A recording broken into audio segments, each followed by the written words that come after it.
Hello friends, આજે હું તમારી સાથે એકદમ સરસ ક્રિસ્પી સુકડીની રેસિપી શેર કરવાની છું.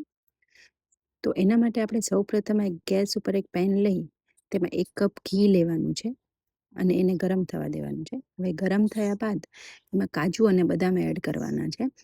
તમે તમારી ચોઈસ મુજબના એમાં ડ્રાય ફ્રૂટ્સ એડ કરી શકો છો. અખરોટ અને પિસ્તા પણ સરસ લાગે છે આમાં.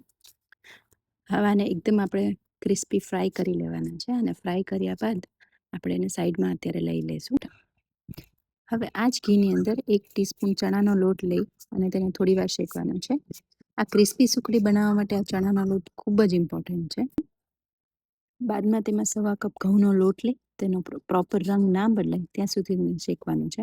અને તમારે જેટલી વધારે ક્રિસ્પી સુખડી કરવી છે એટલો વધારે આ ઘઉંનો લોટ આપણે શેકવાનો રહેશે. આ સુખડીને આપણે સતત ચલાવતા રહીશું, અધરવાઇઝ એ નીચે ચોંટી જશે.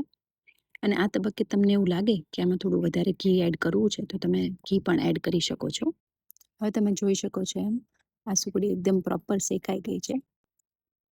હવે તેમાં 1 ટીસ્પૂન દૂધ અથવા તો 1 ટીસ્પૂન મલાઈ નાખીને તેને પ્રોપર શેકી લેવાનું છે. એક બાજુ આ લોટ શેકાય છે અને બીજી બાજુ આપણે જે ફ્રાય કરેલા કાજુ બદામ લીધેલા તેને આપણે કટ કરી લઈશું. એના માટે મેં આ એક ડ્રાયફ્રૂટ કટર લીધેલું છે. આનાથી આપણે આપણી મનગમતી જાડાઈમાં આપણે ડ્રાયફ્રૂટને બધાને કટ કરી લઈશું.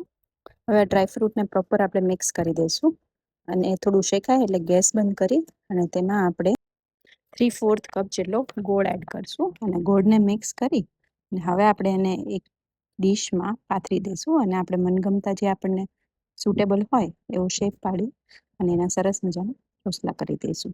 એટલે આ રીતે આપણી સુખડી તૈયાર થઈ જશે અને આ મેં તમને કીધું એમ ક્રિસ્પી એકદમ સરસ થશે અને ટેસ્ટમાં ખૂબ જ સરસ લાગે છે. તમે ટ્રાય કરી અને કોમેન્ટમાં મને જરૂર જણાવજો કે તમને આ મારી રેસિપી કેવી લાગી. Thank you.